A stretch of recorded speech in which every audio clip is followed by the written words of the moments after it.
시청해주셔서 감사합니다. 영상 시작하겠습니다. 2017년 8월 미얀마 서부 라카인주에서 들려온 비극적인 소식은 전 세계를 충격에 빠뜨렸습니다. 수천 명의 사람들이 불에 탄 마을을 떠나 정글과 강을 헤매며 국경을 넘었고, 이들이 도착한 방글라데시 국경 지역에서는 시체가 떠내려오고 아이들은 굶주림에 울고 있었습니다. 그들은 누구였을까? 왜 고향을 떠나야만 했을까? 그들의 이름은 로이양, 미얀마에서조차 존재하지 않는 사람들로 불리며 오랜 차별과 폭력을 견뎌온 무슬림 소수민족이었습니다.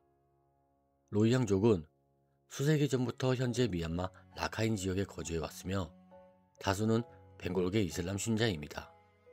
그러나 미얀마 정부는 로히앙족을 불법 이민자로 규정하며 시민권을 부정해왔습니다. 특히 1982년에 제정된 국적법은 로히앙을 135개의 공식 민족 그룹에서 제외시켰고, 이들을 무국적자로 분류하게 되었습니다. 그들은 투표권이 없었고 교육과 의료, 이동의 자유조차 제한되었습니다. 국가의 기본적인 보호를 받지 못한 채 라카인주의 극심한 빈곤과 차별 속에 살아가야만 했었던 것이었습니다. 이러한 제도적 차별은 시간이 흐를수록 폭력으로 번져갔습니다. 부진과 혐오는 라카인주의 불안전한 정치 상황과 맞물리며 폭발했고, 2012년에는 불교도의 로히앙 간 충돌이 대규모 폭동으로 이어지기도 했습니다. 이 과정에서 수백 명이 사망하고 수천 명의 로히앙 마을이 불에 탔습니다. 군과 경찰은 이를 방관하거나 오히려 학살에 가담했다는 의혹도 제기되었지만, 미얀마 정부는 이를 내부 문제로 치부하며 국제사회의 개입을 거부했습니다.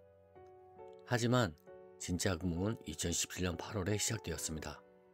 당시 로히앙 반군 조직인 아라칸 로히앙 구원군이 미얀마 보안군 기지를 공격하면서 군은 이를 빌미로 대대적인 소탕 작전을 벌였습니다. 하지만 이 작전은 단순한 보안 작전이 아니었습니다. 수십 개의 마을이 불에 탔고 군과 민병대는 조직적으로 민간인을 학살했습니다. 수많은 여성이 집단 속 폭행을 당했고 임신한 여성조차 칼에 찔려 죽었습니다. 어린아이들은 불에 던져졌고 노인들은 총살을 당했습니다. 이 학살은 단순한 유혈 사태를 넘어선 체계적이고 계획적인 인종 청소였습니다. 유엔 인권 이사회는 이 사태를 교과서적인 민족 청소의 예라고 규정했으며, 약 75만 명 이상의 로양인이 불과 몇 달 만에 국경을 넘어 방글라데시로 탈출했으며, 지금도 이들은 국경 근처의 콕스바자르 난민 캠프에 거주하고 있습니다. 이는 세계에서 가장 규모가 큰 난민촌 중 하나이고 대부분이 천막 하나에 의존하며 살아가고 있습니다. 제대로 된 위생시설도 교육도 미래에 대한 전망도 없이 살아가는 수십만 명의 사람들. 그들의 일상은 21세기에 벌어지는 참혹한 인권 유린의 상징입니다. 놀라운 것은 이 모든 일이 민주화 상징이었던 아웅산 수치가 이끄는 민간정부 시절에 벌어졌다는 점입니다. 아웅산 수치는 노벨 평화상 수상자이자 미얀마 민주화 투쟁의 아이콘으로 알려져 있지만, 로히앙 사태에 대해서는 침묵하거나 때로는 정부의 입장을 옹호하는 발언을 하기도 했습니다. 국제사회는 그에 대한 실망과 분노를 표출했으며, 일부 노벨상 수상자들은 그녀의 수상 자격을 철회해야 한다고 주장하기도 했습니다.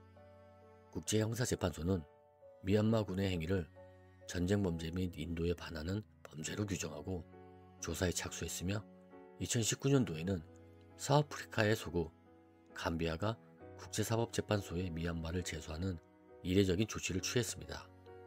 감비아는 무슬림 국가로서 로히앙 학살을 국제법상 집단 학살죄로 규정하고 책임을 묻겠다는 입장을 밝혔습니다.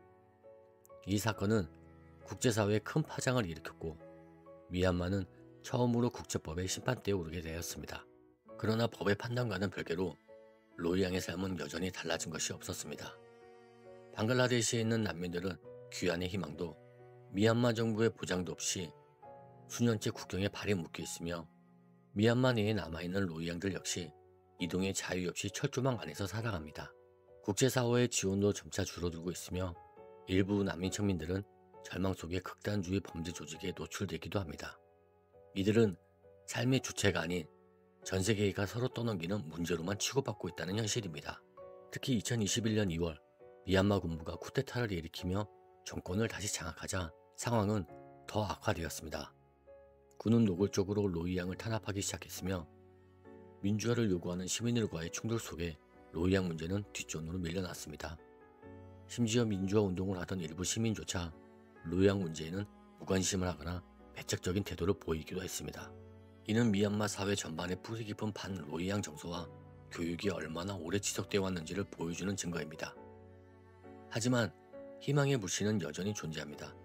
일부 로이 양 청년들은 난민 캠프 안에서 학교를 자발적으로 만들어 아이들에게 글을 가르치고 있고, 해외로 탈출한 로이 양 인사들은 전 세계의 로이 양의 현실을 알리기 위한 활동을 지속적으로 하고 있습니다.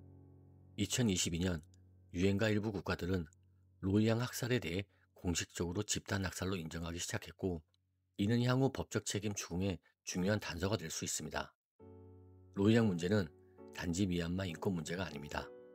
이것은 국가가 자국민을 배제하고 인종과 종교를 이유로 인간의 존재 자체를 부정할 때 어떤 일이 벌어지는지를 보여주는 전형적인 사례입니다.